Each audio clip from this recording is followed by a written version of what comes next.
Muchas gracias, Verónica, por esta agradable presentación y muchísimas gracias por hacerme un espacio en este encuentro en el que, bueno, lamentablemente esta diferencia horaria nos lleva a que no haya podido participar presencialmente con todos ustedes, pero se me han pedido algunas ideas desde el punto de vista del seguro europeo y español, sobre el presente y el futuro del sector asegurador.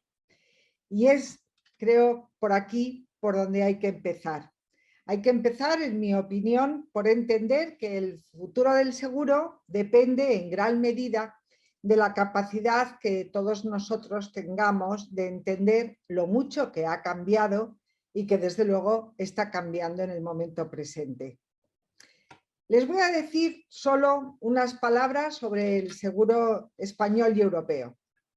Cuando yo empecé a estudiar mi carrera de Derecho, las aseguradoras españolas competían exclusivamente en servicio porque las tarifas estaban reguladas.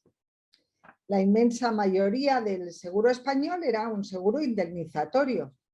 Tu contrato de seguro te comprometía el reembolso de los gastos que tú mismo habías de asumir para realizar, por ejemplo, una reparación en el hogar o una reparación en tu vehículo. Viajar en automóvil, por cierto, fuera de las fronteras propias, las fronteras españolas, era bastante complejo, especialmente si tenías la mala suerte de sufrir o de provocar un siniestro en algún país foráneo. Y por último, aunque comenzaban ya a generalizarse las domiciliaciones bancarias, el día a día del sector asegurador era soportado por un ejército de agentes y sobre todo subagentes que recorrían las calles en los periodos de cobro de los recibos. Bueno, no piensen que soy tan mayor, simplemente es que en unos pocos años, en unas pocas decenas de años, las cosas han cambiado muchísimo más allá de lo que realmente somos conscientes. Yo creo que los historiadores de dentro de 3 o 4 siglos, cuando empiecen a escribir sobre nuestro siglo, sobre nuestro tiempo, con más frialdad y distancia, yo creo que llamarán al siglo XXI, a menos que cambie mucho, pero mucho, mucho, el siglo de la incertidumbre. En el siglo XXI yo le llamo el siglo de la incertidumbre porque lleva camino de serlo, porque es en el que muchas convicciones se han puesto en solfa. Al calor de la crisis financiero-inmobiliaria mundial, de la crisis pandémica y ahora de la crisis geopolítica con importantísimas réplicas económicas y sociales, al calor de todo esto, digo, estamos aprendiendo que tal vez la evolución a mejor es algo que no tenemos garantizado. Estamos aprendiendo, sobre todo, que cosas que antes dábamos por seguras ya no lo son. La existencia de activos libres de riesgo, los estados del bienestar, el progreso constante de la productividad y de los salarios, la integración económica. Todas estas cosas hubo un momento en que eran seguras, que eran ciertas. Ahora mismo, sin embargo, están en ese terreno del que nunca debieron salir, ¿no? El de la dependencia de que nosotros seamos capaces de hacer las cosas bien, de no equivocarnos. Déjenme que aterrice todo esto en el mundo del seguro. Para nosotros, los aseguradores, esta evolución es una noticia muy importante porque tiene la consecuencia de que nos miren cada vez muchos más ojos. Hay dos cosas que incrementan la penetración del seguro. Una es la mejora de las condiciones y las prácticas económicas de los particulares. En España, hace ahora 40 años, la penetración del seguro de la vivienda era de un 30-35%. Un tercio de las casas de mi país estaban aseguradas entonces. En estas 4 décadas a las que me he referido, el país ha vivido una generalización de la vivienda en propiedad como resultado de una clara mejora de condiciones económicas, pero la tasa de aseguramiento es hoy 40 puntos superior a la que teníamos entonces. Hoy, 3 de cada 4 casas del parque inmobiliario español tiene un seguro. El segundo factor que creo hace que crezca por encima de las tasas vegetativas es la inquietud. De nuevo, les puedo poner un ejemplo, también en este caso local.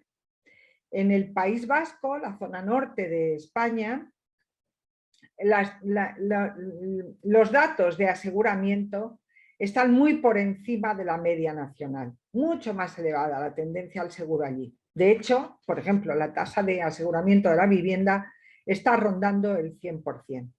Y esto es así desde 1983, cuando en el País Vasco se vivió un fenómeno meteorológico, que aquí lo denominamos la gota fría, que ocurre estadísticamente cada 500 años. Fueron precipitaciones muy intensas que superaron la capacidad de absorción de los cauces naturales y además coincidió con una pleamar, por tanto la salida de escorrentía al mar se dificultó, el agua comenzó a almacenarse y produjo inundaciones muy severas en buena parte del territorio del País Vasco. Nada menos que el 8% del Producto Interior Bruto de esa zona de España, una zona muy industrial, se fue con el agua al mar. Bien, la reacción de los ciudadanos, que vieron cómo su vecino de enfrente al menos podía empezar de nuevo porque tenía un seguro que indemnizaba esos daños, pues lo que hicieron fue incrementar el seguro hasta generalizarlo prácticamente. En el momento presente está, yo creo, más este segundo caso en los planteamientos que el primero. El seguro está experimentando una presión de demanda por parte de una sociedad que está inquieta, que está muy alerta, ante el hecho inesperado de que hace tan solo 15 años no estaba expuesta a riesgos que creía superados. Yo creo que todos tenemos ejemplos de esto en la cabeza, pero a mí me gustaría citar dos muy lejanos entre ellos, pero creo que precisamente esa naturaleza distante y diferente explica lo generalizado del fenómeno. Me estoy refiriendo a los seguros de salud y a los seguros de ciberriesgos.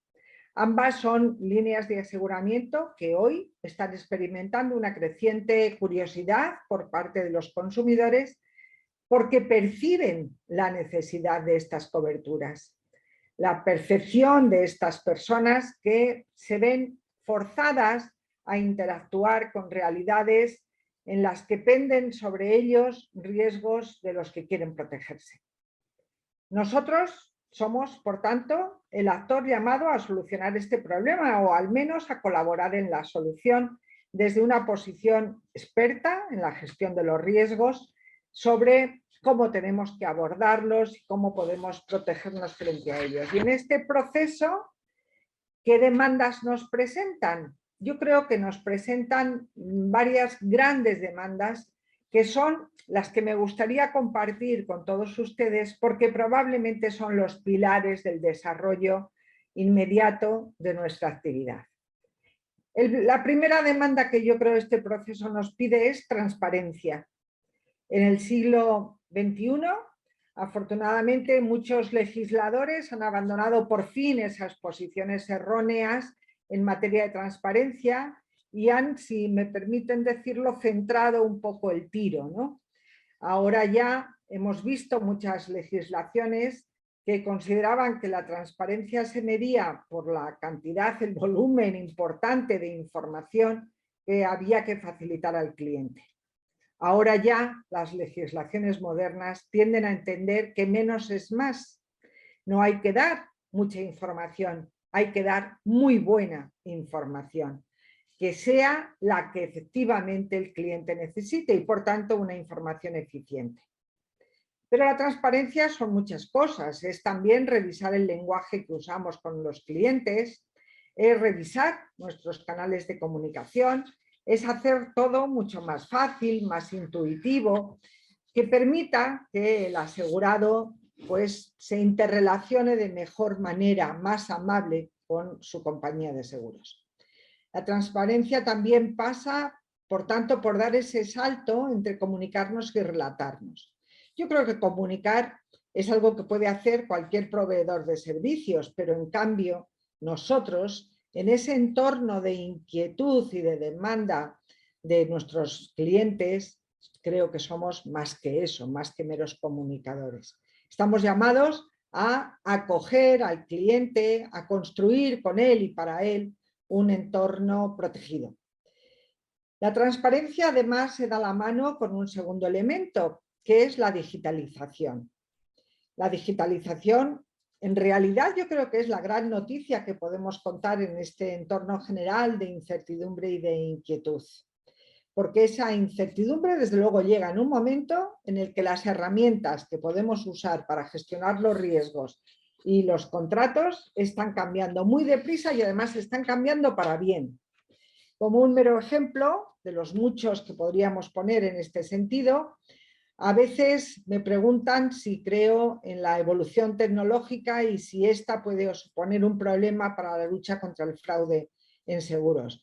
Pues suelo contestar que sí, que la tecnología plantea retos para los investigadores del fraude, pero yo al menos creo que lo que nos da es muchos más beneficios que los problemas que nos pueda generar. Nos aporta herramientas que son básicas para poder desarrollar en mejores condiciones nuestra actividad. La digitalización yo creo que es la puerta para dos cosas. Por un lado, para facilitar una relación más directa con los clientes, con una cierta desintermediación, en la que desde luego el cliente gana porque va a ganar muchas cotas de poder y va a enriquecer de calidad esa relación que mantiene con nosotros.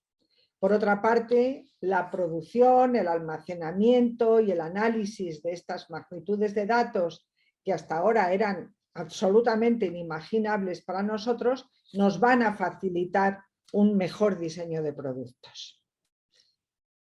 Piensen solamente en el salto que hemos dado en solo unos pocos años en relación con la disponibilidad de información existente sobre la movilidad de los particulares, ¿no? Hay un proyecto que ahora mismo concita ilusión y expectativas en el seguro europeo, que es el denominado proyecto Open Insurance, destinado a ser la clave de bóveda de este proceso cualitativo y cuantitativo de las protecciones usuales del seguro para el futuro. Digitalización y transparencia, sin embargo, se dan la mano en un gozne que tenemos que tener muy en cuenta, y es que no podemos convertir ambos procesos en vasos comunicantes. O déjenme que lo diga de otra manera, no podemos caer en la tentación de hacer que uno se desarrolle a costa del otro, a base de vampirizar al otro. Yo no sé hasta qué punto ustedes están informados de los asuntos de España, pero una de las cosas que en este momento tenemos en pleno desarrollo es una campaña social contra la frialdad de las instituciones financieras. Es un movimiento que inició un solo jubilado, pero que ha alcanzado grandes dimensiones. Muchas personas, sobre todo los mayores, han reaccionado ante lo que consideran una excesiva tecnificación de las instituciones financieras, que ha llegado hasta el punto de eliminar el contacto humano. Bueno, supongo que me está mal decir esto, pero lo cierto es que en el sector asegurador ya lo habíamos previsto antes. Mucho antes de que se iniciara esta campaña que acabo de comentarles, el Comité Ejecutivo de UNESPA, el órgano directivo de esta Cámara, había aprobado una reflexión de alto nivel sobre, se denominaba Conversando con el futuro, y trataba de adivinar hacia dónde se dirigían las expectativas de nuestros clientes y cuáles debían ser los elementos estratégicos que deberíamos tener en cuenta. El seguro, a la hora de gestionar el campo del siglo XXI, y esta es una de las conclusiones de este estudio, fue precisamente ese, que por mucho que avance la tecnificación y la inteligencia artificial, el contacto humano no se debe perder nunca, porque el consumidor siempre nos lo va a demandar. Por ejemplificar lo que digo, un consumidor quiere estar en disposición de comunicar un siniestro apenas haciendo una foto con su móvil y enviándolo por una aplicación de smartphone. Pero ese mismo cliente, cuando llama al teléfono de su aseguradora, no quiere que le atienda una máquina. Esas necesidades de transparencia nos obligan, claro, a buscar un equilibrio eficiente entre la transparencia y la digitalización. Y el principio rector, en nuestra opinión, tiene que ser que ambas estrategias ganen. Si una de las dos pierde a costa de la otra, no estaremos haciendo las cosas bien. Bueno, les he hablado de transparencia y de digitalización, pero déjenme que comparta un tercer elemento que creo que es esencial, y es la colaboración público-privada. Tenemos los aseguradores un camino por delante, que es el de conseguir explicar las bondades y la necesidad de esta colaboración público-privada en el ámbito de la protección. Y la razón es muy sencilla. El cuerpo social es muy grande y la manta pequeña. Si tiramos de la manta para cubrir a unos, estoy segura de que vamos a destapar a otros. Y si algo nos ha enseñado la pandemia es que hay riesgos suficientemente universales y simultáneos que son imposibles de cubrir con los mecanismos clásicos de la mutualización del riesgo. Pero son riesgos al mismo tiempo contra los que hay que ir con todo lo que tengamos, porque en ello nos jugamos una buena parte de nuestro bienestar colectivo. Esta colaboración público-privada está, desde luego, muy relacionada con el concepto de bienestar. Todo lo que tiene que ver con pensiones, con la provisión de la salud, etcétera, es un terreno natural para la construcción de esquemas en los que la capacidad pública y privada se unan de una forma coordinada, creciendo juntas y aprendiendo mutuamente, siempre en beneficio de los clientes y, en definitiva, de la sociedad en su conjunto. Y yo sé que este es un mensaje que en ocasiones es muy difícil de transmitir y de explicar, pero yo creo que a nosotros es a los que nos toca hacer el esfuerzo de explicación. Creo que con transparencia, digitalización y colaboración público-privada son los tres ejes que van a conformar el futuro del seguro, en un ambiente, desde luego, general, nunca mejor dicho, de políticas de sostenibilidad. Del seguro se espera que sea un actor en la transición económica y que sean muchas las cosas que puede hacer, porque los aseguradores no disponemos de una, sino de 4 dimensiones en las que poder contribuir a la sostenibilidad. Nuestros productos, nuestras inversiones, nuestras actuaciones como creadores de empleo y, finalmente, nuestras políticas de responsabilidad social.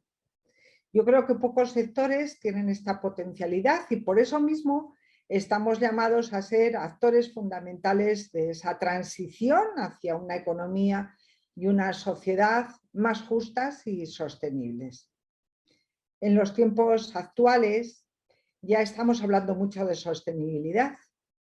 Es en realidad el concepto general sobre el cual giran la mayor parte de las intervenciones a las que al menos a mí se me invita.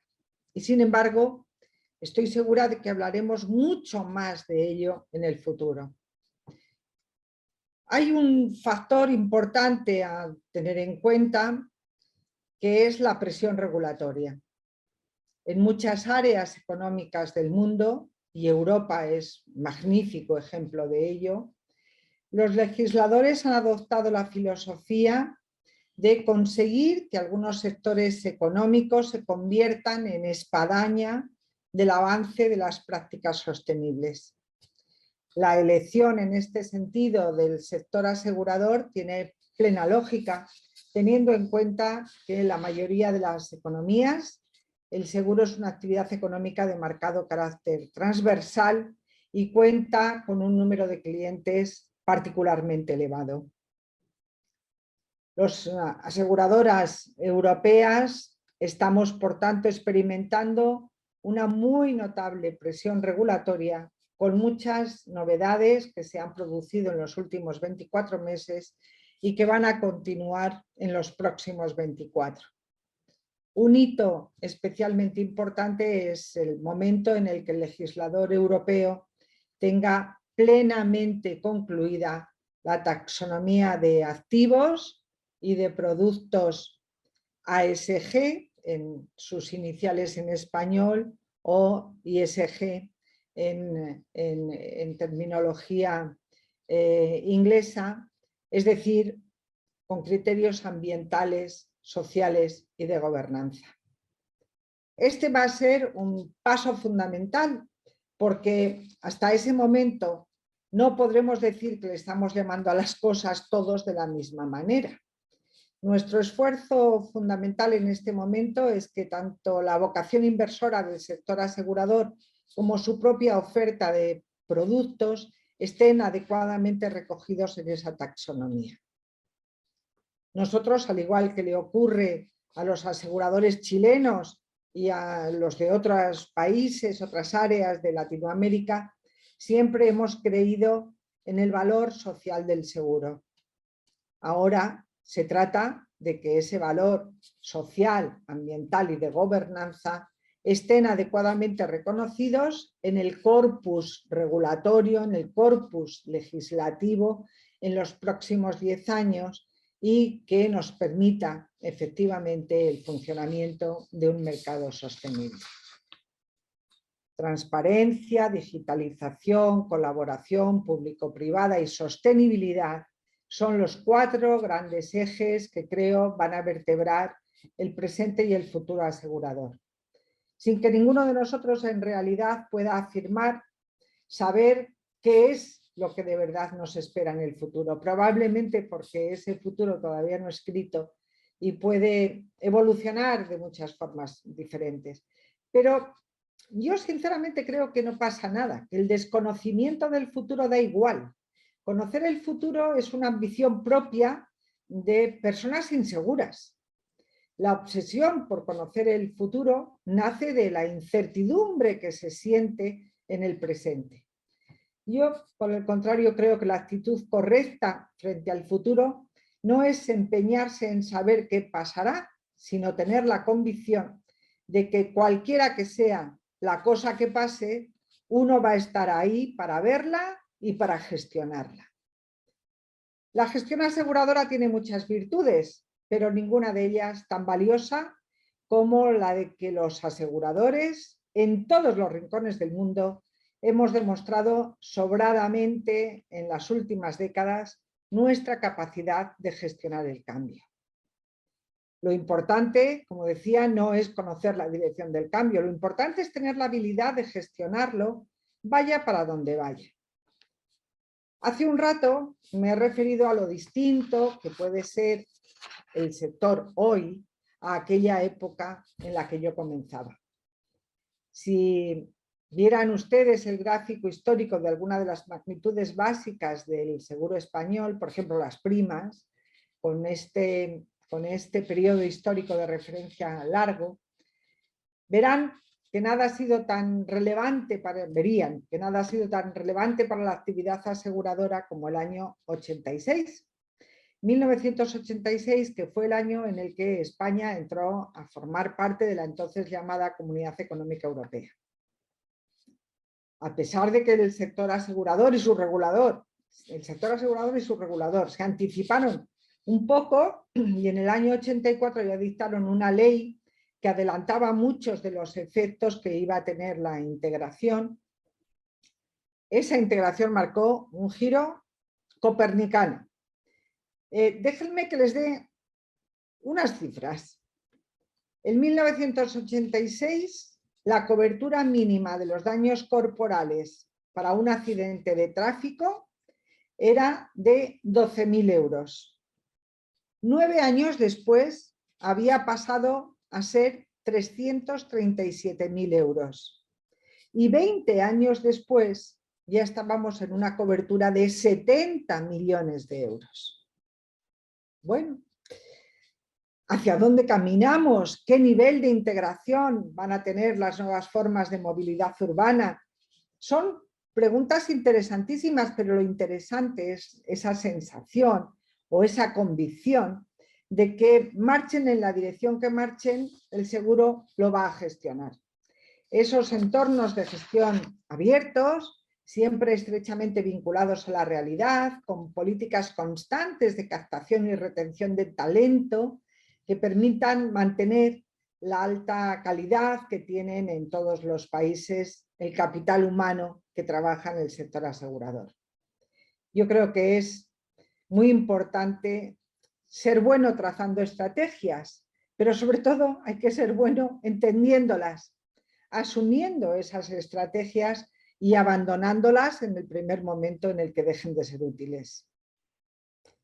Antes de terminar, me gustaría compartir un detalle adicional.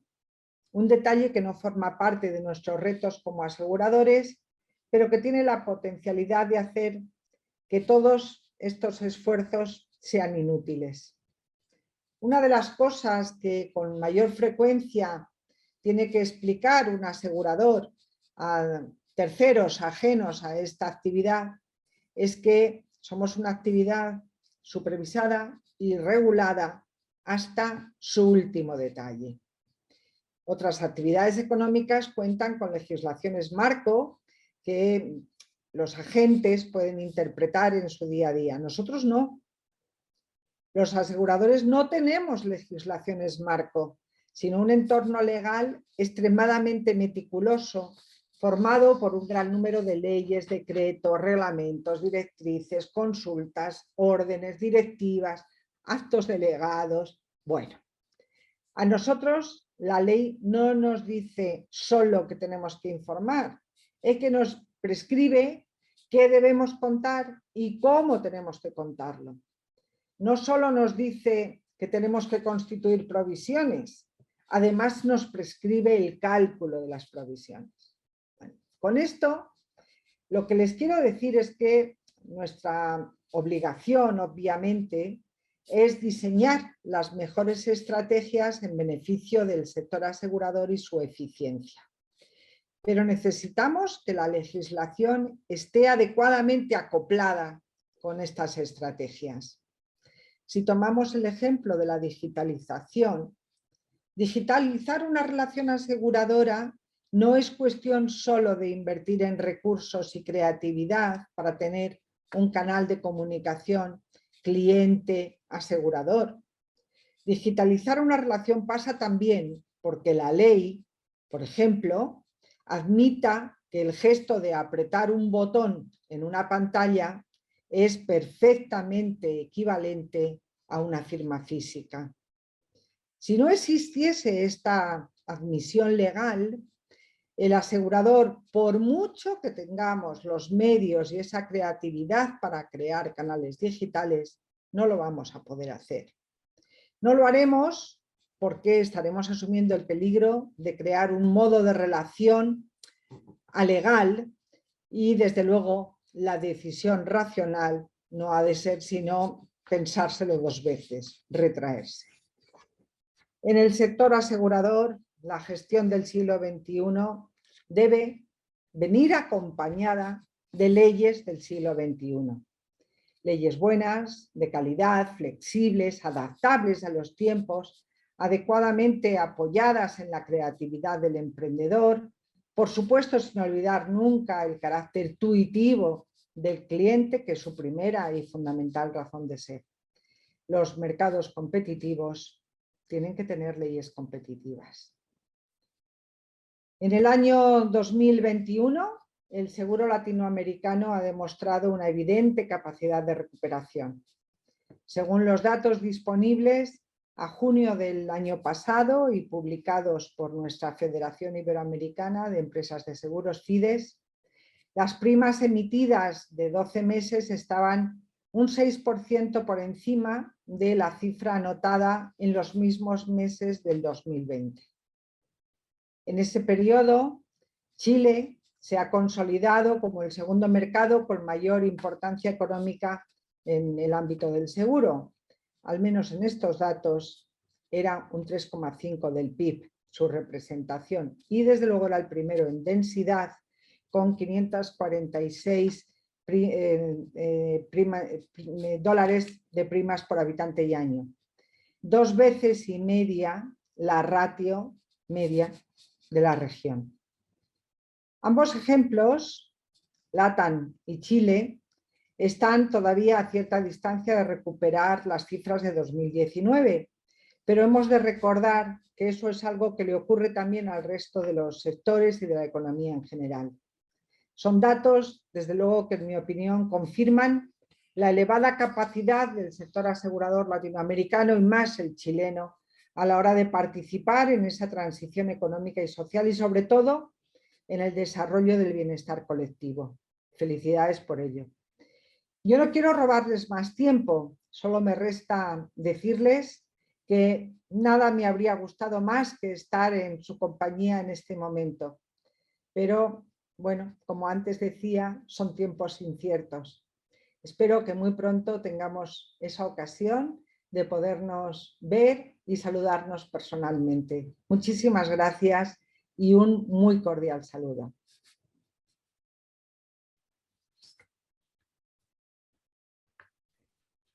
Vamos ahora entonces con las respuestas. ¿Te parece, Pilar? Perfecto, Pilar. Cuando tú quieras. Muy bien, ¿eh? Estuviste muy bien. Ya, vamos, seguimos sin parar. En el ámbito de la regulación de la sostenibilidad en España, no es tanto que ya estemos enfrentando una regulación específica sectorial como el hecho de que haya normas de carácter general que obligan a todas las empresas de determinadas dimensiones a efectivamente hacer públicas sus políticas de sostenibilidad.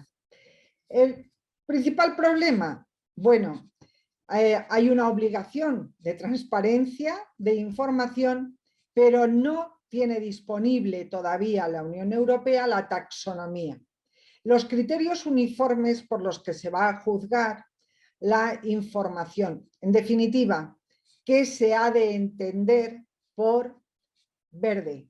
¿Qué se ha de entender por políticas sociales?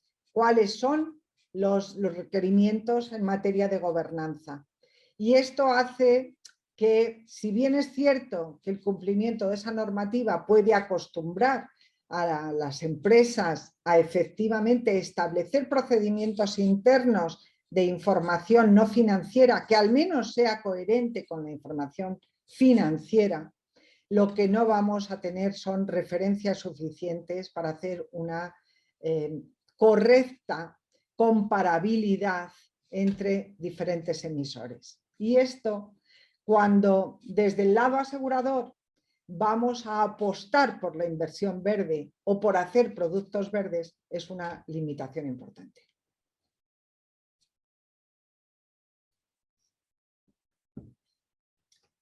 La industria aseguradora española tiene una gran experiencia en autorregulación y en los temas de sostenibilidad también está dando pasos adelante con iniciativas, algunas sectoriales, la mayoría a nivel de cada una de las aseguradoras, que ponen especial acento en los conceptos de certificaciones ESG y sobre todo en materia de igualdad, transparencia, igualdad de trato entre hombres y mujeres, igualdades retributivas, no discriminación, políticas específicas que favorezcan el desarrollo de las mujeres en puestos directivos y hacen que efectivamente nuestros clientes, nuestra sociedad cada vez demande más políticas de esta naturaleza y ello va a contribuir a su progresiva implantación.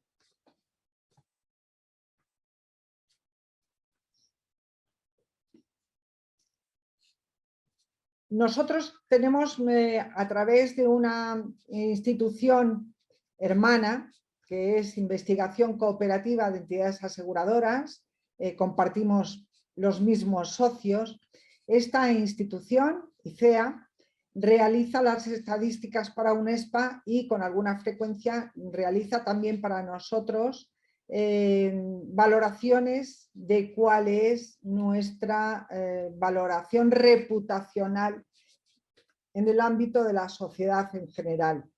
Hace focus group y toma catas de fundamentalmente qué es lo que de nosotros, de la industria aseguradora, esperan nuestros clientes.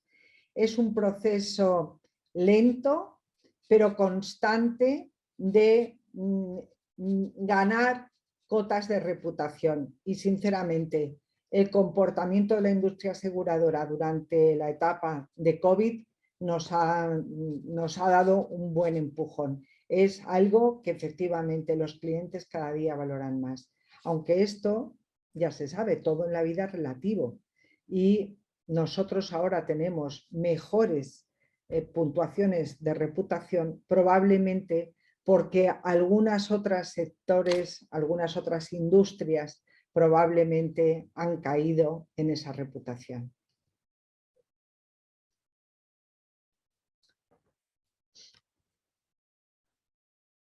Un magnífico ejemplo de colaboración público-privada en el mercado asegurador español está representado por la cobertura de catástrofes, algo que tiene que ver con las consecuencias derivadas del cambio en el clima y las consecuencias dañinas que este cambio puede llegar a producir.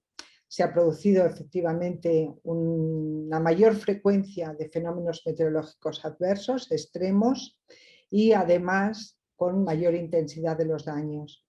Bueno, el sector asegurador privado colabora poniendo toda su red a favor de un organismo especializado en la cobertura de catástrofes de carácter público, pero en cuyo consejo de administración al menos el 50% son representantes de la industria aseguradora privada y que hace esta cobertura de catástrofes. Recientemente hemos tenido una erupción volcánica en la isla de La Palma, en las Islas Canarias. Estuvo soltando lava durante un montón de días y los daños que fue produciendo fueron efectivamente cubiertos por el Consorcio de Compensación de Seguros, pero apoyándose en la estructura de las aseguradoras. Y este es, yo creo, uno de los mejores ejemplos que podemos poner encima de la mesa. Tenemos muchos más. El seguro agrario en España es otro buen ejemplo de cómo los actores públicos y privados se coordinan para conseguir que cada vez haya mayor implantación de políticas de arraigo de la población al territorio a través de la cobertura de los riesgos para las producciones agrarias, ganaderas, acuícolas, etc.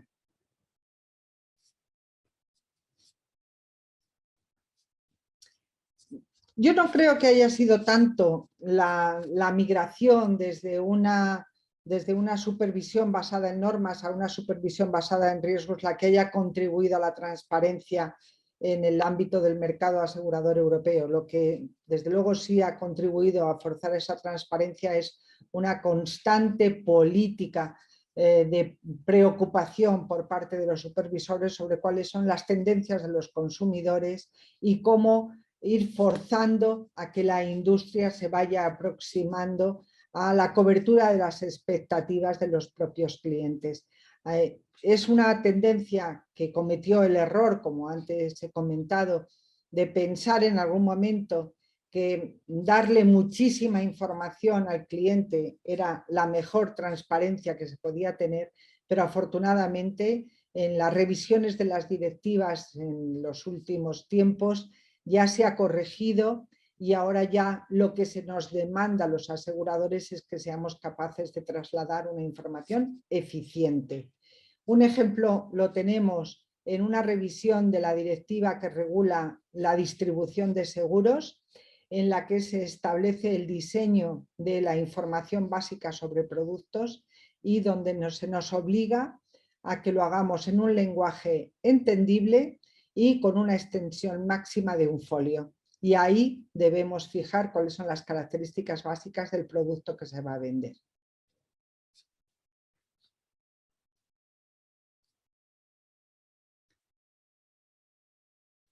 El ecosistema FinTech ha tenido una evolución, yo creo que probablemente similar a la que pueda estar teniendo en otros mercados. En una reacción inicial de pensar que a través de estas nuevas iniciativas íbamos a tener unos nuevos elementos interviniendo en el mercado en competencia, con el paso del tiempo lo que nos hemos encontrado son más modelos de colaboración que de enfrentamiento o de competencia directa, ¿no? En lo que yo conozco de las iniciativas Insurtech en España, las compañías Insurtech están buscando qué elementos de la cadena de valor pueden mejorar, insistir en hacer algo, ofrecer una solución para ese trozo de la cadena de valor y finalmente llegar a alianzas con las aseguradoras que efectivamente estén interesadas en ganar en eficiencia en ese ámbito. Estos son al menos los ejemplos que en este momento tenemos encima de la mesa y de los que se está obteniendo mucha eficiencia y unos resultados muy favorables, tanto para los incumbentes como para los nuevos entrantes. La legislación de Open Insurance en España no se establecerá hasta que no concluya la tramitación de esta regulación en Europa. Y es una regulación que todavía está gestándose, en la que desde los representantes europeos de la industria aseguradora le estamos insistiendo a la Comisión Europea en que las plataformas deben ser plataformas abiertas y que los datos deben corresponder a aquel que es el titular, el usuario, y solo con la autorización del usuario se puedan efectivamente usar. Esos son los dos principios básicos que estamos defendiendo y confiamos que la propuesta final de la Comisión Europea así lo refleje.